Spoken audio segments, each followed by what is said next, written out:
Anabel cada vez está más anotando cosas para allá, Anabel, ¿eh? Tenemos Me ya blindas acá, por favor. dominical y del lunes ya tenemos, ¿verdad? ¿Cómo se procede cuando un adolescente infractor comete algún hecho punible? Hay una comunicación, no sé, hizo un robo agravado acá en la esquina, viene la comisaría segunda, lo detiene, lo arresta, la fiscalía ordena su detención, ¿así se dice o no? No, ¿O así se procede o no? La particularidad que tenemos cuando existe aprehensión o detención, o sea, aprehensión o detención, aprehensión es por flagrante comisión de un hecho punible, el oficial de policía no le comunica al fiscal directamente, se comunica al juez. Correctísimo. Esa es la primera gran diferencia. La primera gran diferencia, porque el juez es el que tiene que convocar, porque está terminantemente prohibido que el adolescente declare en sede policial y en sede fiscal. La única declaración válida es ante el juez penal adolescente. Ya con defensor. Con abogado particular o defensor público. Sí, o sea, defensor, sí. Alguien que lo asista profesionalmente, ya sea de la defensoría pública o un abogado particular. Siempre. Siempre, sí o sí. El fiscal tiene vedadas sus facultades investigativas en ese sentido. Por eso se hace directa comunicación al juez quien sí, obviamente. ¿Juez? ¿Cuál es la denominación del juez? Penal adolescente. Juez penal adolescente. Muy bien. ¿La fiscalía participa de esa audiencia, doctor, o no? Participa porque tiene la obligación de establecer el proceso y la determinación del tipo penal. Porque ¿Todavía no hay imputación ahí? No. Justamente en ese sentido la particularidad también que le obliga al juez penal adolescente con su equipo interdisciplinario a hacer la evaluación personal, ¿Qué social es el y familiar. equipo multidisciplinario? El equipo con que cuenta el juez para evaluar y determinar todas las cuestiones. Psicólogos, trabajador social es imperativo y es necesario en esa primera intervención. Porque son los que le brindan la información que tiene que tener el juez para determinar si tiene contención familiar, si asiste al colegio, si tiene trabajo, si el psicólogo si tiene la capacidad de comprender qué es lo que hizo y determinarse conforme. Vamos a poner el peor de los casos, en esta casuística que vamos a armar. No tiene familia, vive básicamente en no sé, bajo el techo de un vecino en la Chacarita. El psicólogo viene y le dice al juez, mira, esta es la condición de vida de este menor, de este adolescente de 16 años. No está escolarizado, no tiene familia, Nada, no tiene peor. condición. O sea, lo peor, no tiene escolaridad y me parece que tiene problemas con las adicciones. Ese es el informe de qué hace el juez o qué debe hacer, ¿verdad? Entonces, para la aplicación de una medida provisoria, que es justamente garantizar el sometimiento del adolescente al proceso, solamente tiene 3 opciones el juez. Entonces, supervisión estricta, custodia permanente, internación transitoria en un hogar y, por último, la más gravosa es la prisión preventiva. Internación en un hogar. En un hogar. Entonces, ahí ¿Y la supervisión puede ser en la casa de algún vecino, pariente, amigo? Se preferencia siempre el entorno familiar cercano. Si no tenemos, como estamos viendo en el caso, entonces se ve unos referentes afectivos o un familiar. Si no tenemos, la siguiente escalerita nos dice en un hogar. Internación transitoria en un hogar. Ahora, la pregunta es... ¿Ese hogar de dónde ¿De dónde? Sumado a que si le decís que es una persona que ha cometido un hecho punible, que supuestamente tiene posibilidades de consumo, algún tipo de riesgos, ahí se me cierran todas las puertas, pues no tenemos un hogar a nivel nacional que cumpla los requisitos para poder recibir a un adolescente en esas condiciones. Claro, estamos hablando de Florentina, ¿es el nombre, verdad? Florentina. Florentina no le... Por seguridad no va a querer, doctor. De hecho que el Hogar Guadalupe un tiempo a esta parte es solamente para mujeres, pues, porque mudó en esa modalidad de mixto a solamente... Fue mutando. Pero yo no creo que quiera poner en riesgo, porque justamente esas son las presunciones que hacemos. Porque es delincuente, implica riesgo para la seguridad de otras personas. Pero acá le agregas delincuencia y consumo. Probable consumo, ¿verdad? Y tú decís, y nada, que yo estoy trabajando bien con las chicas de Guadalupe y estamos poniendo una casuística de por ahí y Florentina le recibe, ¿verdad? Complicado de encontrar. Complicado. Entonces no ahí encontramos ninguna alternativa. Y ahí sí la prisión preventiva. Pero me dice la ley por el menor tiempo que proceda. Entonces tenemos hasta 6 meses. O sea, en este caso la fiscalía es la que tiene 6 meses para establecer la imputación, la investigación y las subsiguientes opciones que tiene como para... A partir de esa comunicación, de la aprehensión del adolescente, ¿cuánto tiempo tiene la policía para ponerle a disposición del juez? ¿24 horas también? No, hasta 6 horas. Esa también no es rapidísimo. La intervención con un adolescente tiene... Mira que son preguntas de examen, ¿verdad? Sí. También. Acá hay alumnos tuyos. Se están escondiendo ahí, pero hay algunos tuyos. Pregunta de examen clave. Porque viste que la policía en realidad tiene 6 horas también para comunicar con los mayores a la fiscalía. Pero en este caso, 6 horas para... 6 horas para la comunicación a la fiscalía, un adulto, y 24 al juez. Sí, pero para adolescentes hasta 6 horas. Hasta 6 horas. Por eso la comunicación directa es rapidísimo. Juez, sí. ¿Y cómo? Y ahí va la presunción, ¿verdad? No tiene cédula de identidad, no tiene nada. Y vos decís, ¿es menor o no? Perdón, ¿es adolescente o ya tiene 18? Entonces, ahí vos lo que nos dijiste y nos estaba enseñando. Presumís que es adolescente. Adolescente. Hasta que se demuestre lo contrario. Parcial, obviamente. Y ahí es, sí, obligación del juez, por eso cuenta con su equipo multidisciplinario. En este caso, se recurre por oficio a identificaciones. Y yo siempre digo y doy como ejemplo como docente de niñez. La particularidad de nosotros, nunca le escribís. ¿Cuándo se te ocurre escribirle a tu hijo? Cuando le llevas al preescolar y te pide certificado de nacimiento. Ahí desesperado te va y le escribís. Sí.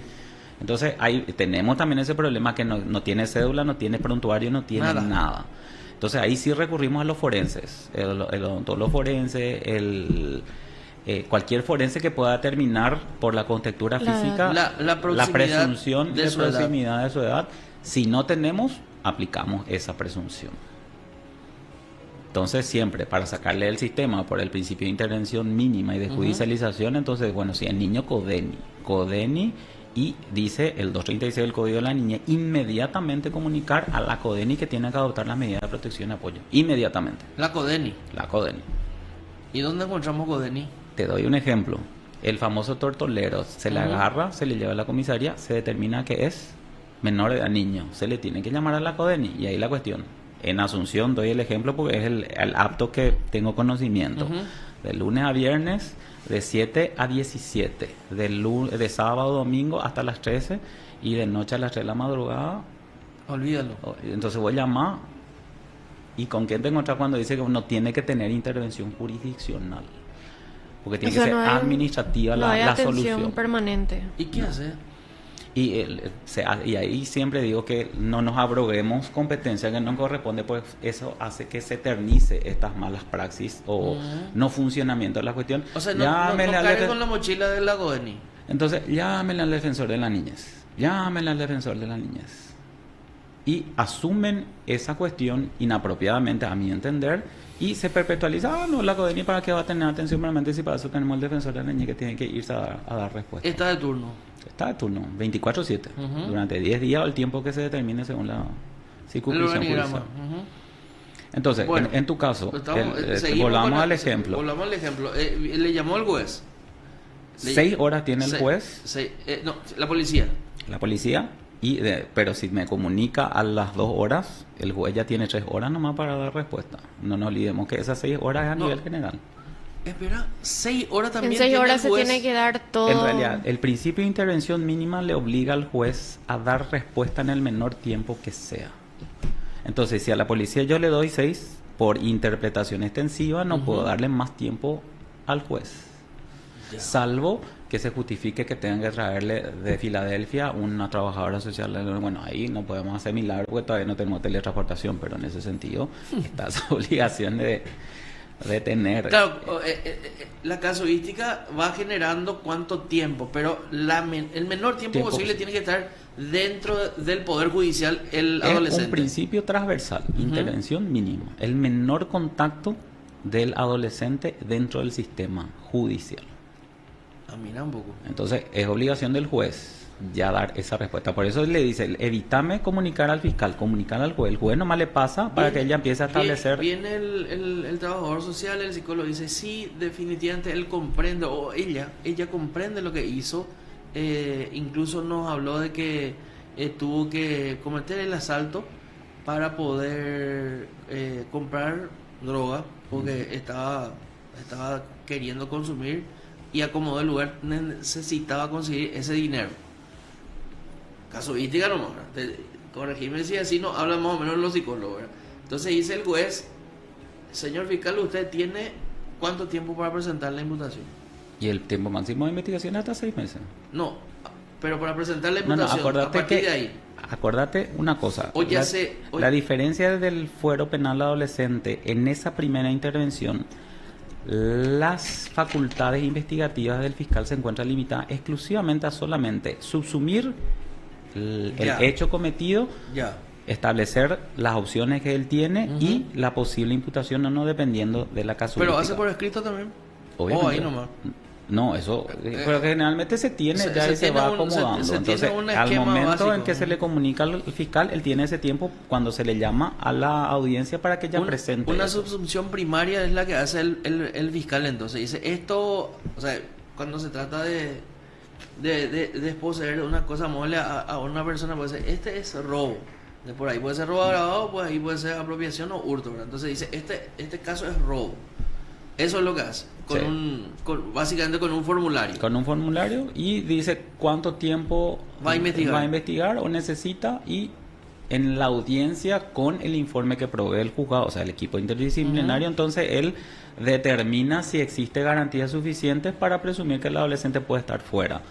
Entonces, a través de supervisión estricta o custodia permanente, internación en un hogar, o la más gravosa, como te digo, la prisión preventiva. En el caso que tenemos acá, no contamos con familia, no contamos con hogares, entonces, bueno, asumimos que... Supervisión estricta.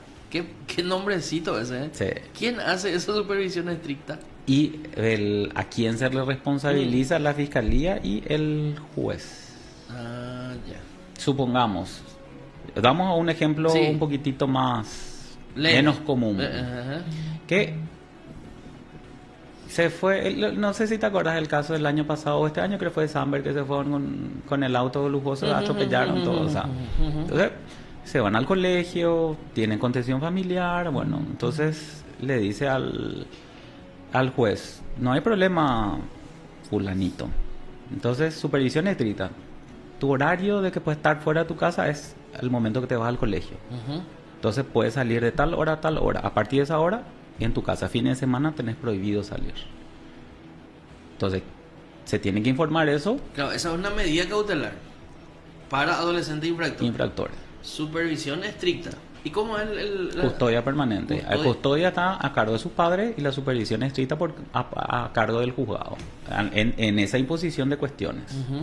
Claro, porque ahí la casuística da la posibilidad, porque dice, no, mi hijo tiene, y después dice, pero mi hijo es profesional de la natación y él está compitiendo, dame a ese tiempo también, se puede dar. Correcto, claro que se puede. Claro, porque uno tiene, la respuesta estatal en el fuero penal adolescente no es la restricción, es justamente establecer las condiciones de cambio positivo y educativo en la conducta del adolescente. Doy un ejemplo que puede pasar, pero no sé. Y mi hijo se reúne los miércoles con 10 de sus amigos a jugar un torneo de play. ¿Le das o no le das el permiso?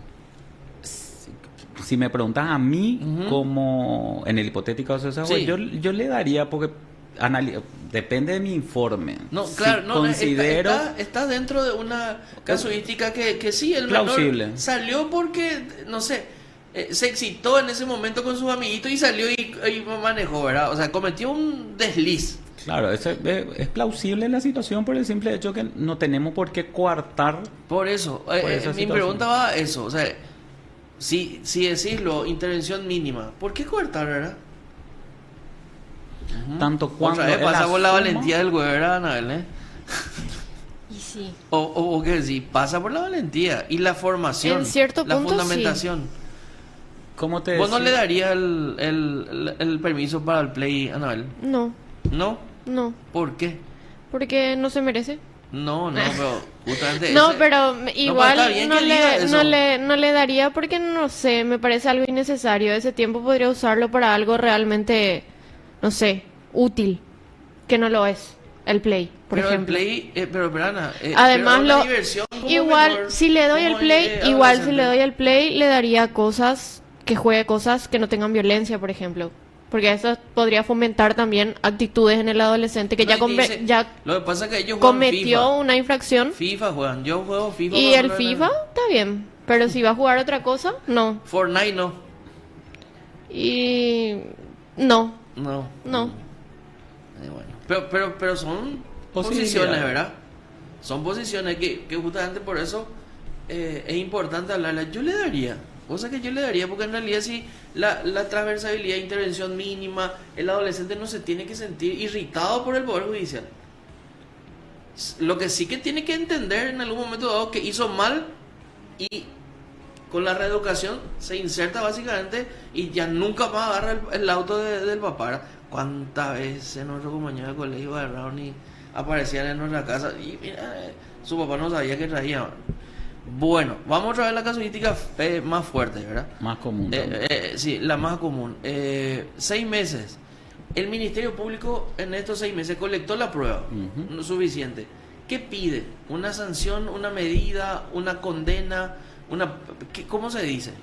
El término técnico correcto es una medida definitiva. Medida definitiva. Ok. Eso sería pena privativa de libertad.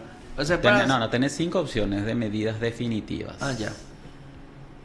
Medida definitiva. Definitiva. En esa tenés 5 opciones y la más gravosa es la medida privativa de libertad. O sea, medida definitiva podemos decir entonces que es la acusación.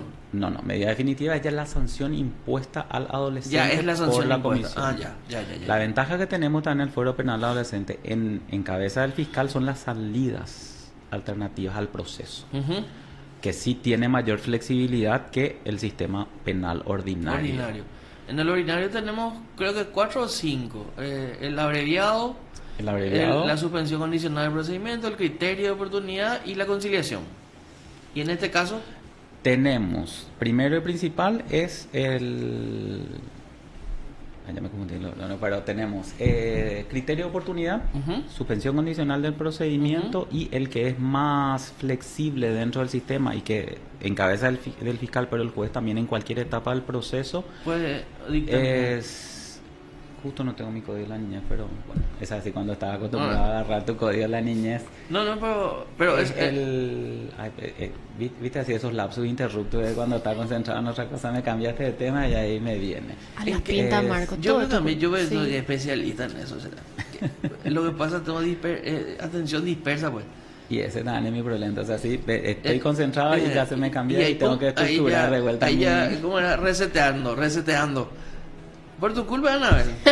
Mi culpa, bueno. Anabel es la culpable de todo, ven acá. Si tengo, pues me viene enseguida y ahí no tenés tu código, ¿no trajiste? No. Aplazado.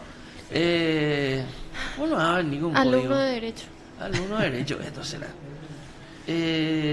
Bueno, el criterio de oportunidad, ¿en qué momento se da? Siempre como salidas alternativas al proceso. O sea, antes de llegar, ¿tenemos juicio oral o no? Tenemos eso. Tenemos juicio oral. Por eso, partí en eso. Si tenés la posibilidad dentro de tu criterio de intervención mínima, establecer salidas alternativas al proceso. Y hacerlo rápido. Entonces, lo que se utiliza mucho es la mediación y la justicia penal restaurativa. En ese punto es bastante porque interviene acá no solo el adolescente, la víctima y el equipo de mediación del Poder Judicial, que tiene una ley a través de acordada que estructuró justamente esa intervención para que se pueda dar esas salidas. Entonces, evitas el proceso, le sacas al adolescente, tenés una solución procesal que ayuda no solamente al adolescente sino a la víctima, tenés esa reinserción y la satisfacción de la víctima. Entonces, ¿cómo se congenia con la víctima, doctor? A través de la mediación. Ya. Te cuento un caso que me marcó muchísimo, en el que me tocó intervenir, de un adolescente que su mamá estaba enferma y no tenían los medios suficientes, y con su hermanita le dejó cuidándola a su mamá y salió desesperado, queriendo ver, y después justo la oportunidad de hacer ladrón, como siempre se dice, encontró una señora que tiene una cartera, que estaba viendo algo, le estiró, para su mala suerte se dio la vuelta, le agarró una patrullera y se le empezó a procesar. Por suerte, la mediación siempre es voluntaria, una cuestión que uno tiene que destacar. Claro. Se intervino de esta forma a través de la justicia penal restaurativa, la señora aceptó la mediación con el adolescente le contó su situación. La señora obviamente se compadeció y le dijo: yo te voy a ayudar, a partir de ahora vas a trabajar conmigo. esta es la hora que ese, ahora ya señor, es la mano derecha de esa señora. No, mira un poco. Entonces, hay buenas y lindas. Qué interesante anécdota, ¿verdad? Sí. Agradecido al muchacho porque le ayudó a su mamá, y él hasta ahora es su mano derecha, no se desprende de la señora. Entonces, esos son anécdotas lindas que hay que también destacar, no solamente los comunes de ese tipo de cuestiones. Sí. Claro, que depende también mucho de la perspectiva que tenga la persona afectada. Claro, hay una empatía también de la víctima, en el sentido, me quiero ir, no me quiero ir, porque no como que te yo digo, me voy a conciliar con eso o mediar con eso, ¿verdad? No. Entonces, conociendo y empatizando un poco con el adolescente, uno puede... ¿Cuántos años tenía el muchacho? Él tenía 16. Se iba al colegio. Jovencito. Sí.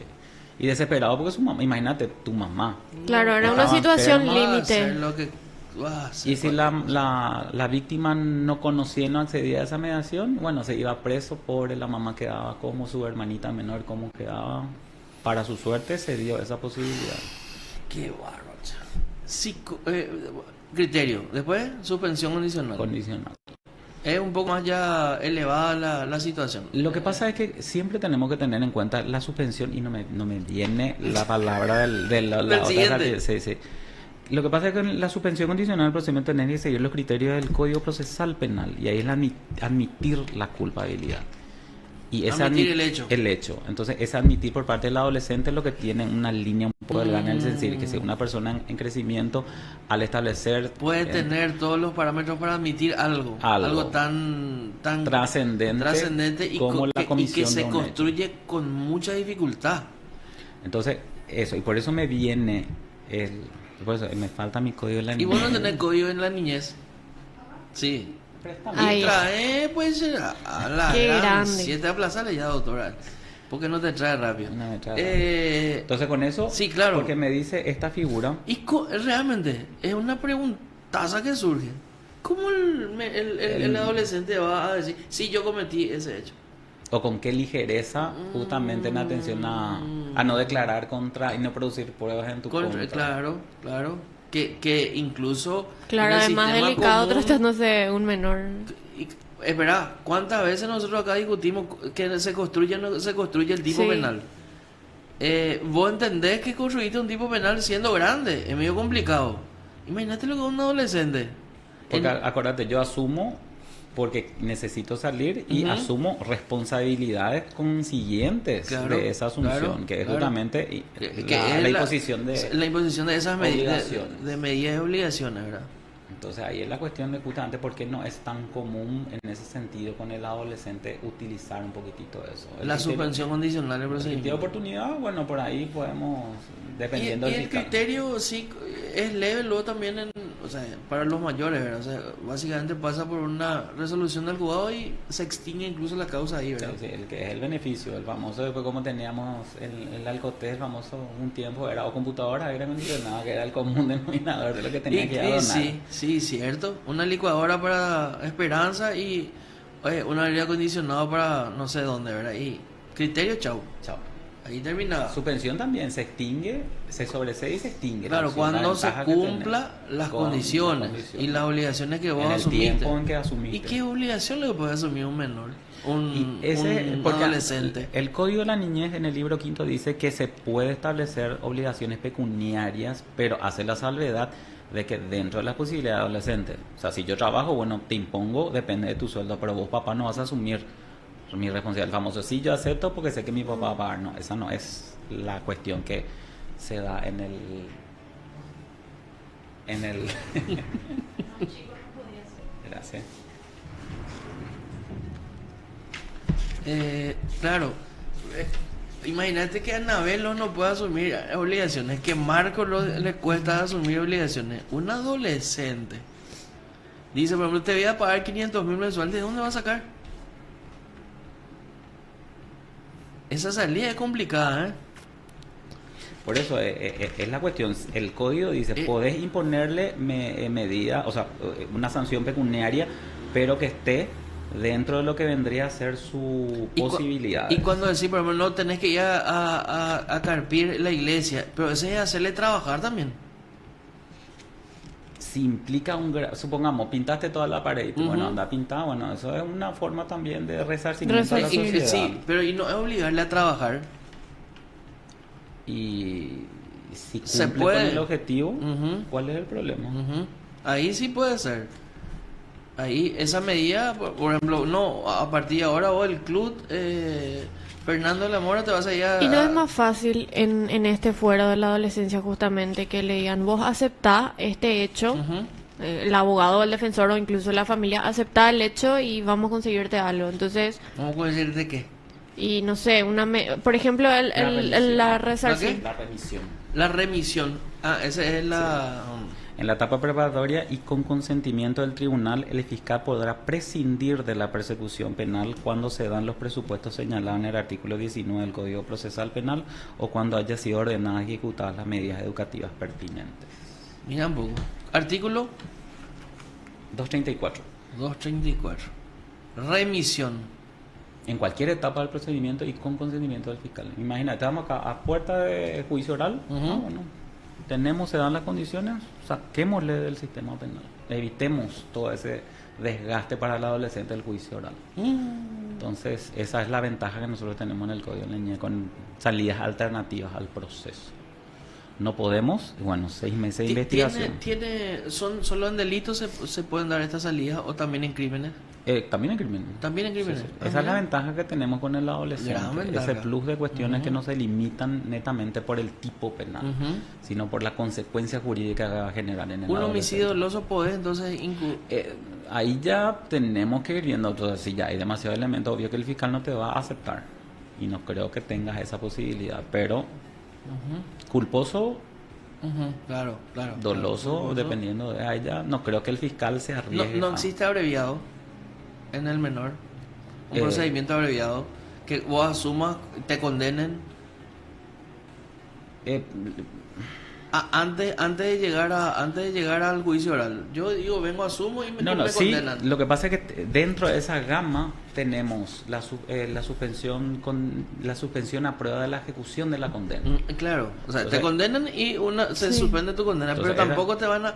Si es muy fuerte el delito, el hecho punible, pues el fiscal no te va a dar tampoco, ¿verdad? Pero y ahí... Estamos hablando de homicidio doloso nomás. Claro, pero como es adolescencia no se tiene también en cuenta el motivo. No, claro, vos vas a mirar por qué pasó. Y claro, por yo eso... como fiscal, si tengo suficientes pruebas como para, difícilmente quiera llegar a ese punto, a no ser de que tenga buena defensa y diga, bueno, le condenamos y bueno, no se va preso, pero tiene estas reglas de conducta a las cuales se tiene que someter. O sea, pero se le condena, no se deja esa cuestión ahí de... otra cuestión que también no nos tenemos que olvidar, la ventaja que tenemos en el sistema penal adolescente, no se queda registro de antecedentes. Mira un poco. Pero salvo la medida privativa de libertad. ¿Se te condena? Sí, registra antecedentes. Las anteriores, no. Claro, las anteriores no hay antecedentes. Se queda el registro, obviamente, para la fiscalía, para los juzgados, pero se cumple con las condiciones, se extingue y muere ahí. Depende del tipo, sí.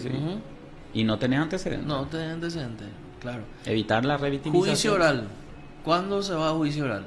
Cuando ya tenés todos los condimentos y decís... El fiscal imputa y considera que entonces se abre. Hipotéticamente hablando, el Código de la Niñez dice que tiene que existir un tribunal especializado penal adolescente, tribunal de sentencia penal adolescente. La Corte no reestructura, entonces quedan a cargo de los tribunales ordinarios. Ordinarios de sentencia. Que ahí partimos el ejemplo que dice, se le condena lo que sea. ¿Y ahora se llamaron a algún concurso o algo así? No. ¿Está el fuero o todavía no está? Lo único que se llama es penal adolescente, que sería como garantías. Pero después se perdió esa especialidad penal adolescente. Bueno, de hecho que tenemos también ahora se quieren crear juzgados de familia, perdiendo de vuelta lo que se tardó en conseguir con el juzgado de la niñez y la adolescencia. Ahora se quiere de vuelta volver a juzgado de familia. Y para mí es perder un poco ya esa especialidad. Imagínate penal adolescente, decir, el único que va a conocer o tiene la obligación de conocer y como exigencia del Código de la Niñez que tiene que tener, aparte de conocer el Código Penal, tiene que conocer con el Código de la Niñez, tiene que tener amplios conocimientos de las cuestiones que hacen metodología, cuestiones accesorias para ser apto para postularte al cargo. Y después me quedo, bueno, tribunal de sentencia, ejecución de medidas, un juzgado súper particular, súper dinámico y súper especial que se queda a cargo de vuelta al juzgado de ejecución de medidas ordinario, que al final tiene su problema con un montón que de por sí ya que de por sí ya tiene su problema, ya tiene varias falencias incluso. Imagínate agregar su valencia, ¿verdad? Agregarle eso a el cumplimiento de medidas de medidas de los adolescentes condenados, así se puede, así condenados, se dice. Sí, esa es una cuestión. Y encima, sumado a que le dice al juez de ejecución de medidas el Código de la Niñez en forma imperativa. Cada 3 meses y de oficio tenés la obligación de controlar el cumplimiento de esa medida. Al controlar esa medida tenés 3 opciones. Espera, ¿estás hablando ya de condenados? Condenados, sí. Estás hablando ya del fuero de la ejecución, de ejecución. Si se te condenó por... Cada 3, esa es la obligación. Cada 3 meses y de oficio. A la pucha. Entonces, tenés 2 opciones. ¿Se cumple la medida? No se cumple. Si no se cumple, mantenés. Si se cumplió con su objetivo, puedes inclusive dejar sin efecto. Se le condena a 7 años. Vamos un poquitito, medida privada, por eso te digo, tenemos 5 opciones de sanciones. Tenemos medidas de protección y apoyo,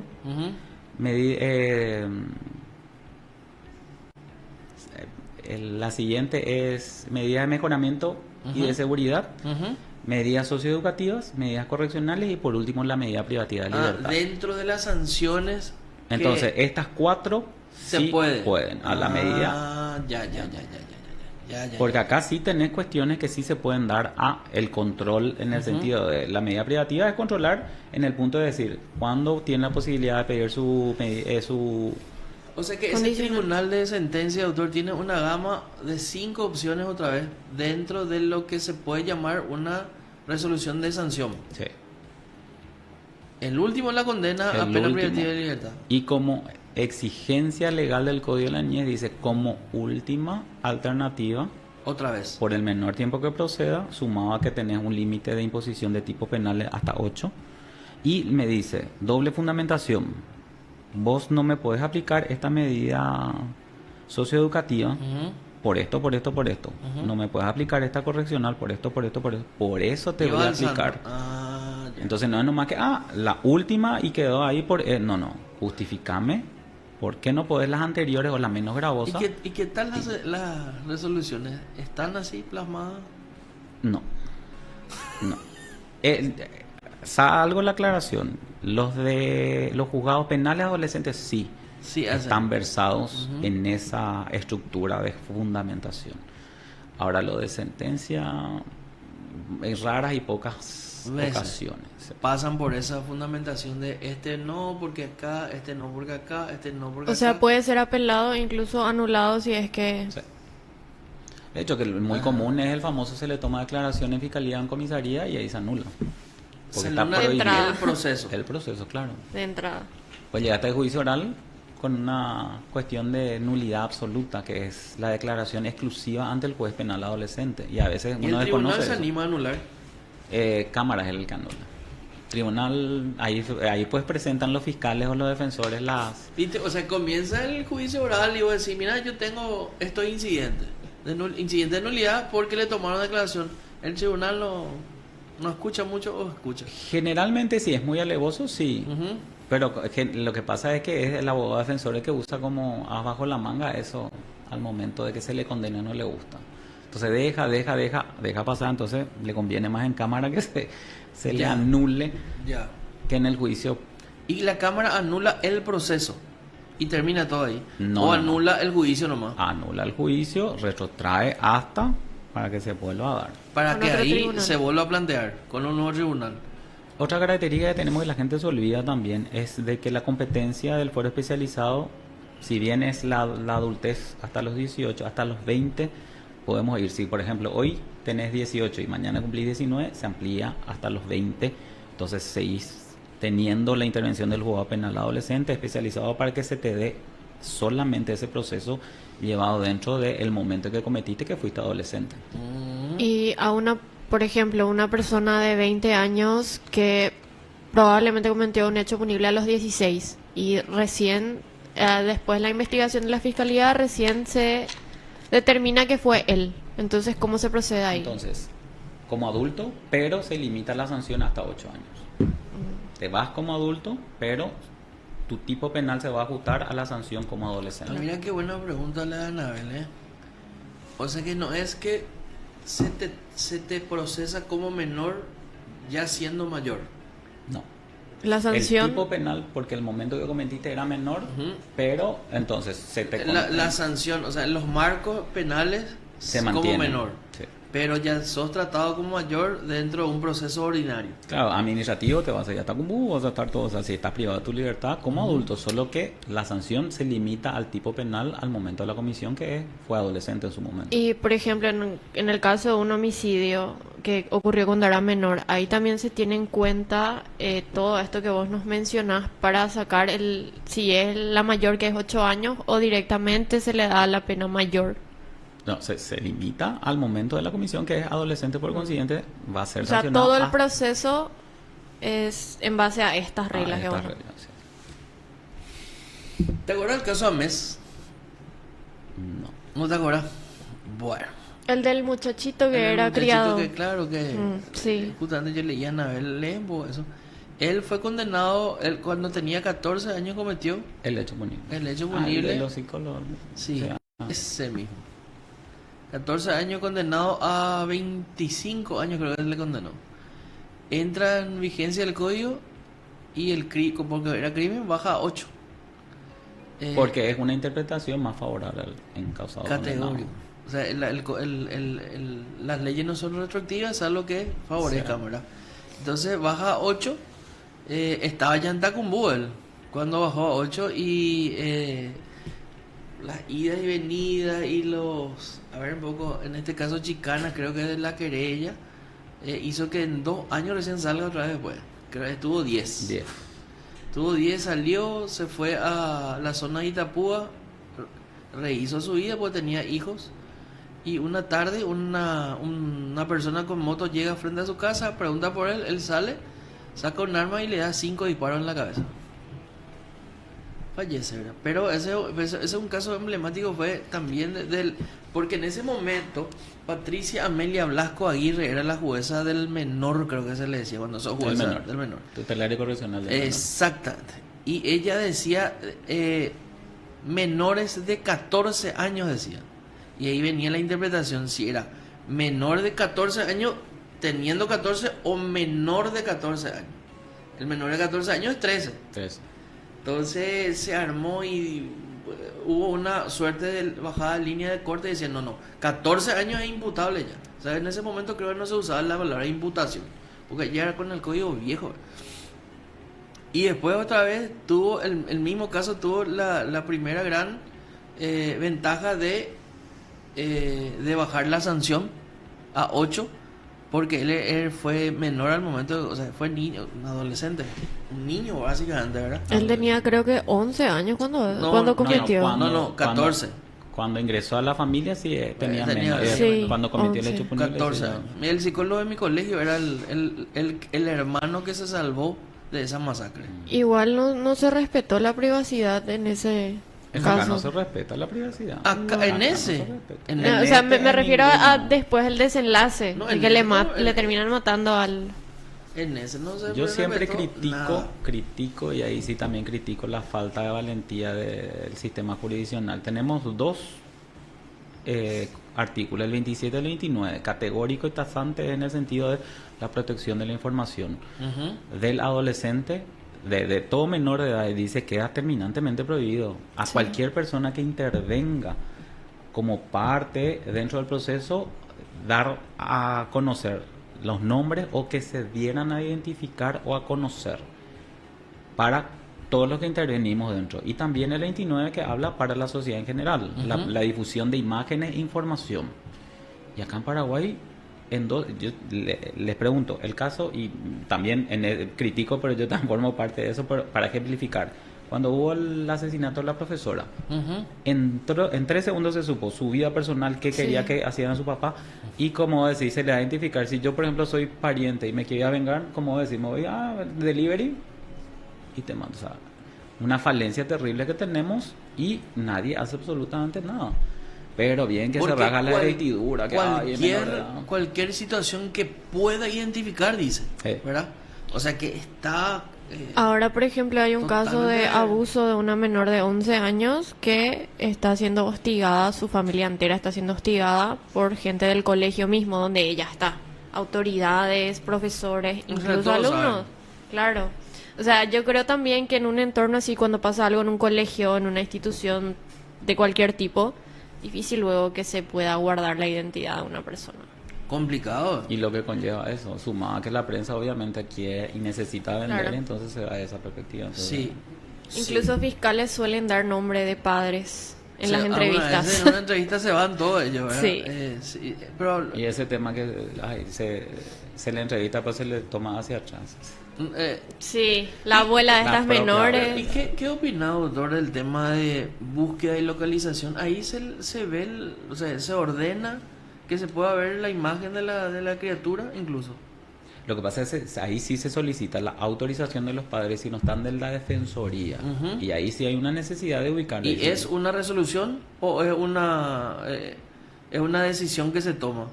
Esa es una cuestión facultativa de la defensoría. Pues acuérdate que en ausencia de padres, quien representa es el defensor de la niñez. Entonces, él en aras ahí sin problema podemos meter nosotros, porque acá en realidad tratamos de ser bastante estrictos con esas imágenes o con la mueca. Claro, pues si le tenemos que buscar a alguien necesitamos identificar, entonces ahí sí se justifica esa publicidad. Pero en caso de que no exista, entonces no categórico y restrictivo en ese punto el Código de la Niñez en establecer el 27 y el 29, y yo hasta ahora no veo que se cumpla ni se le... Porque cuando le conviene bien, cuando no le conviene... Y sí, así es. ¿Cátedra, doctor, tenés? En la facultad, quinto semestre penal adolescente y segundo semestre niñez. Sí. Que en la escuela judicial también, que justamente culminamos ayer el diplomado penal adolescente. ¿Sí le falta más publicidad a la escuela judicial? Yo creo que sí. Porque acuérdense las selecciones especializadas. Yo no me entero de ese tipo y debería de estar, a ver un poco, en el celular de todos debería estar esa propaganda, ¿verdad? O de alguna otra manera de llegar, porque hay muchos cursos interesantes que hace la escuela judicial. Inclusive algunos muy interesantes que no se abren porque no se completa el cupo mínimo. No se completa el cupo mínimo. Sí. ¿Y porque no hay publicidad, pues? Tenemos que hablar con Isabelino. Tiene que venir Isabelino. Tenemos que hablar con él. El próximo viernes podemos contar con él acá. Porque en serio, hay muchísimos cursos interesantes, profesores de primer nivel. Yo hice la escuela judicial y a mí me pareció muy buen lugar para ir a aprender o reaprender algunas cosas. No sé si en tu época a mí me gusta más la estructura que tiene ahora que la que tenía cuando yo hice. Porque viste que nosotros era mucho más general, todo lo que era primer año, todo lo que era la parte de forense, que no sé, historia, ahí de repente es interesante, pero y el siguiente año que son las materias, pero todas iguales. Ahora se da énfasis en la materia, o sea, la rama del derecho en la que querés especializar, entonces civil. No, yo ya hice penal, yo soy más viejo que vos, entonces. Yo hice muy tarde. Pues ahora yo ya hice penal, bro. Nosotros era todo general. Y era penal y era fundamentación, que es en realidad el caracú de la resolución, ¿verdad? El corazón de la resolución, que lo que hablamos con Roque Herrero hace poco, la motivación, la fundamentación. ¿Por qué vos decís eso? Me acuerdo que, no sé, entraba Carolina Llane, fundamentación, entraba Roque Herrero, fundamentación, entraba otro, fundamentación, todo era fundamentación. No sé, y claro, y ahí pues está el cuide de la cuestión, ¿verdad? Y más en la parte penal, que imagínate lo que es derribar el principio de inocencia. Que pasa tan ligero, ¿verdad? O sea, porque yo siempre... principio de inocencia? Pues yo puedo decir, soy defensor, me quedo callado. El fiscal es el que tiene que hacer todo. Yo puedo estar ahí callado y hacerlo al final, el cierre, meter ahí el condimento que me falte. Pues imagínate derribar la presunción. Yo soy inocente. Hasta que se pruebe lo contrario, encima me dice en juicio, con una sentencia firme y ejecutoriada. Entonces ahí...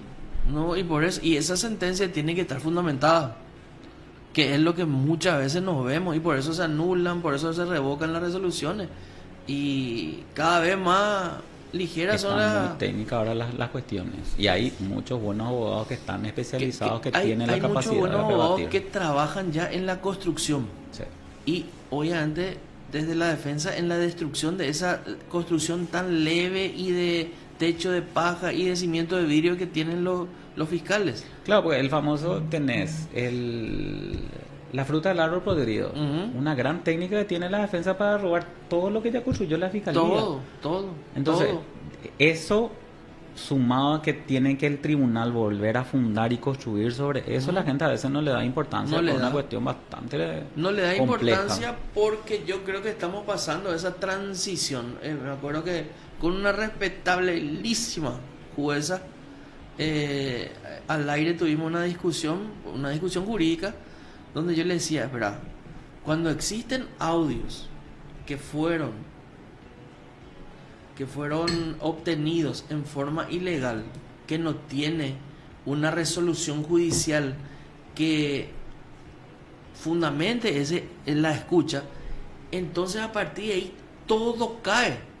Y me dice ya no, lo que pasa es que hay un principio modernista que si se trata de corrupción pública, no. Principio, olvídalo, doctrina, olvídalo. Si no se obtuvo, se tiene que caer, la fruta del árbol envenenado, o sea, el resto no sirve. Lo mismo, un adolescente se le toma declaración a la policía, se le toma declaración a la fiscalía, el resto no existe. No existe. El resto no existe. Y así nomás es sencillo. Y aunque sea homicidio, aunque sea lo que sea, ¿verdad? Entonces, esas son reglas básicas que, dan mucha fortaleza y mucho músculo a la presunción de inocencia, que está medio acá. ¿Qué es lo que eso es? No. De ahí que es lo que venía diciendo, que la gente cree que porque se va preso se hace justicia. La libertad es la regla, la privación de libertad es la excepción. Eso es lo que todavía la gente no entiende en ese punto, salvo que le toque personal o por familiar, que ahí se da cuenta que habría sido no. Había sido, es así. Claro, porque famoso vinieron por el vecino que no te caía lo bien, que medio que farrearlo, vinieron por un familiar y ahí ya te pones a pensar. Y después cuando vienen por vos, ahí ya es otra cosa, ¿verdad? Entonces, ¿algo más que quiera agregar, doctor? Y estar a la especialidad, estar a tomarle cariño al fuero niñez, penal, adolescente, justamente publicitar y darle esa trascendencia que merece la infancia y la adolescencia, carente a veces de respuesta estatal y jurisdiccional. Cierto que sos un profesor muy estricto. Es lo que dicen, del dicho al hecho. Pero está bien. A la está pucha, bien. A ella le mete fuego a casa. Es que está bien eso, si no, no hay disciplina. Pero yo dije que está mal. Yo dije que está mal. No, pero está bien. Dije que está mal. Y yo no dije que vos dijiste. Bueno. Yo estoy diciendo y estoy tomando postura que está bien ser estrictos. Hay que ser estrictos. A las pero pintas. Tampoco. Es que yo siempre dije y me mido por la vara. Si mi mamá me enseñó que la mediocridad es uno de los peores defectos del abogado, no pienso yo, por lo menos en mi cátedra, extender la mediocridad como cualidad del abogado. Tengo una responsabilidad muy grande, por consiguiente. Es que los profesores tienen esa responsabilidad. También muchas veces se toma medio a la ligera, pero yo creo que sí. Pero y cuando se toma a la ligera, el profesor es muy, qué calidad, ¿verdad? Pero ser estricto, evidentemente eso vos notás cuando el alumno algo leyó y en ese momento se puso nervioso, estaba patinando, ¿verdad? No por eso le vas a aplastar, pero se nota cuando... Sí, no, y sumado que les conoces a tus alumnos que vienen, que se preocupan, que tienen interés, que se puede poner nervioso, pero maneja y hablándole podés darle ese beneficio de la duda. Pues si nunca le viste, le ve por primera vez, como yo siempre digo en la cátedra, nunca presentó un trabajo. En el adolescente el año pasado tuve 350 alumnos a la noche. ¿Qué mucho? 50, 60 daban clases, después los parciales no tenía espacio en la facultad para tomarle a todos esos alumnos. Nos moríamos de calor en el polideportivo, nos moríamos todos de calor ahí, no sabíamos cómo íbamos a entrar todo. Y a eso cómo hacer, o sea, si 50 que te vienen, los otros 300 que no le conoces, y no van a poder pretender que yo holgadamente así pase nomás todo.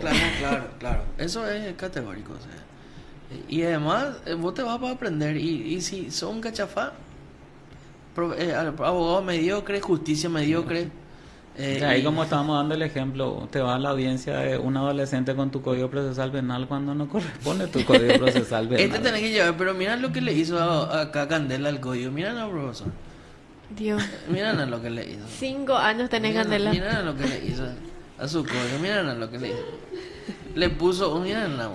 Mira, este es un parche. Juventud, divino tesoro. Doctor, te agradecemos mucho la presencia. Por la invitación. Vos sabés que son fueros, así como yo soy especialista en medio ambiente. Trabajé muchísimo tiempo en el Ministerio Público, en la Fiscalía Ambiental, después me fui a la Corte como director en Derecho Ambiental, y son especialidades que muchas veces no le dan importancia. Como decir, te va con tu código penal y procesal, pero aparte de ahí hay un montón de circunstancias que hacen al buen funcionamiento de ese proceso de delito o de hechos punibles ambientales, ¿verdad? Lo mismo con el que vos traes. Entonces hay que apuntar a esto y se tiene que en realidad abrazar esa especialización. Yo tengo un problema penal adolescente, me tengo que ir al especialista. O sea, un clínico no te va a abrir el corazón, no te va a abrir el pecho para arreglarte el corazón así nomás. Tiene que ser el especialista, el cardiólogo especialista en ese tema. Se tiene que empezar a entender eso. Y que los colegas también sean responsables y de admitir su limitación en ese sentido. Recurrir al especialista. Sí. No es que ahora se pretende que seamos todólogos también los abogados, que no es así. Sí, cierto. Y ayer tuve un caso, vino un amigo, casi ya es mi amigo, un cliente, ¿verdad? Y me dice, la dieta keto, hablamos de la dieta keto 40 minutos, ¿verdad? Yo le dije, che, hablando de dieta me tengo que ir a comprar mi almuerzo. Y me dice, ¿qué hago con el otro tema del fuero civil? Le dije, yo tengo conocimientos generales, pero permitime no darte un mal consejo. Anda a un especialista. Porque imagínate, yo le digo, no, tranquilo, famoso, déjame a mi cargo. Después le hace patalear y le hace perder la chance de ganar una cuestión que por justicia le corresponde, ¿verdad? Claro. Doctor, muchísimas gracias por venir. Espero que no sea la última vez. Pero a las órdenes cuando llaman. A la mucha, qué calidad. Gracias. Pausa y volvemos.